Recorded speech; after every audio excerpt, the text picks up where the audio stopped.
I was craving for pies. These are Nigerian pies, and I know many people they make it their own way. And this is my own way as an amateur. I'm not a cook, I'm not a baker, but these pies were so yummy. So I'm going to go through with you the ingredients that I used and the method I also used. So let's get into it. So first of all, you have to switch on your stove, put your pot or your pan where you're going to fry your ingredients. I've already put my vegetable cooking oil and then my onions and garlic. I love garlic. It just brings in this flavor. Very beautiful. Try it if you have not been using it. So I'm just going to be frying it on a low heat. You don't want it to burn. As you see, I was getting distracted and it was starting to burn. So we don't want it to burn so that it doesn't have that bitter taste. And then because we want, chili stuff, we added this Scotch bonnet. This is optional. You don't need to do it. Only that some people they like it. And then because we are using ground beef, this is ground pies, this is beef pies. So we are using this ground beef. So I have to add it into our onion and our garlic, fry it while I'm cutting my onions. It's good to have your ingredients ready, but because if I cut my onion, my carrots and my potatoes beforehand, like they just start changing color. But if you need to do it, just do it before and then put it inside cold water so that they don't change color. So you see me, I'm just cutting in the carrots while also frying the meat. And while frying the meat, add your spices. Put the spices of your choice. I have a curry spice, I have black peppers, I have different ones. Just like if you have anything, if you have Maggi, you put Maggi. Whatever is in your cupboard, wherever that you feel or that you always use for your food, you just put it. So here I was just mixing some spices that I know, okay, these ones are not harsh, they will not change the taste of my food. Then I added my carrots so that everything is combined, and then my potatoes, Irish potatoes, I added them there. Let them fry for a bit before you start adding water so that all those flavors in our stew, in our beef is going to just integrate in the potatoes and in the carrots. Now for this plate time, if you have any broth, if you have any water, if you have any chicken broth, it's good to use it because it brings in flavor, but it's also optional. If you don't have, just use water. When you see that your food is getting almost cooked, like your potatoes, they are not getting too soft, and your carrots, try and be testing it. Then you can start adding your flour. Flour is good for thickening because we cannot use any runny stew, so you need to use thickener. So I use flour. Other people they use other stuff as well, but because if you have flour, it's so much easier to use. You just pour it there and put water or broth. For the dough, we are going to use 5 cups of flour, 2 tablespoons of baking powder, and then your butter.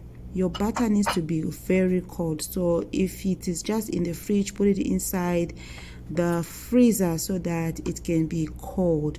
Also, your water needs to be cold. So food was just getting messy because the container was so small, and anyway, we have a processor, so I just ended up using my processor. So there is my processor. You don't need to make it like, it needs to be loose a bit, okay? That is how you're going to be able to get the fine dough. And then when you finish, you just put it inside your fridge for at least 1 hour. Most of the times I leave mine for like the whole night, and then in the morning I wake up and do it. This egg, we have to use it for brushing, okay? It's very important before you close your door, your pies, after you've put all the meat, you will need to close it. And for it to close, you need to use egg wash is a glue. Okay, right. So this is now my dough. I've taken it in the morning. I'm just starting to prepare it. So this is just the process. So the first one was really big. Avoid doing this at all costs. Whatever you want to put in the cutter, it needs to be almost the same size. Otherwise, oh my goodness, it's a lot of work. It's a lot of work. So I made a mistake with this one. Don't follow it, okay? But you're going to see the other ones that I cut. But this is what I like about a cutter. It gives you the shape. You don't need to stress about cutting. I know some people, they are so good with cutting. So anyway, you just do anything that you feel it is easier for you to do. So this one is more like it. Because of the size of my cutter and my shaper, I just had to do this one. And when you finish like this, now you don't have too much baggage on the side. Then you just add your food, your filling, and then put your egg wash, and then that's it. Very easy, just like that. These cutters or these shapers, they come in different sizes, but I feel this one for me is good because if one person eats this one, you'll be full than the small ones. So yeah, so I continue to just do that and then put inside the different places. So I'm going to show you some I use air fryer. You can use air fryer.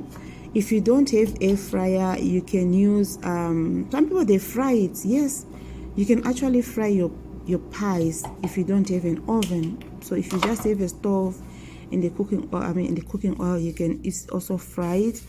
And another method, so this one is the one that I did with air fryer. It was very fast. And I think you can see I'm just an amateur. Yep, just a mom who loves to make food for a family instead of buying stuff that I don't even know how people make it. So these are our pies after we've done washing them. It's very important to put that egg wash on top as well, so that it can be crispy and also like shining, and also, you know, appetizing. It will not just be bland. Yeah. So this one I'm going to put inside the oven, and then after the oven, you'll see it's going to be looking very nice. So if you don't have an oven, you can use a pot. Okay, so you can put a big pot on the stove, and then you have maybe a stand that you put inside the big pot. On top of the stand, put another smaller pot. Then you put your pies. So you're not putting your pies direct to the stove, right, to the first pot, so they are not going to burn, but then you just cover it. If you have foil paper, even if you don't have, they are still going to taste the same, and they are still going to bake. So there's no excuse that, oh, I don't have an oven so I cannot eat pies. Yes, you can eat pies, and it's good to make some food for yourself. Will you try your own? If you've been watching until this end, thanks for watching, guys. See you in my next video. Bye.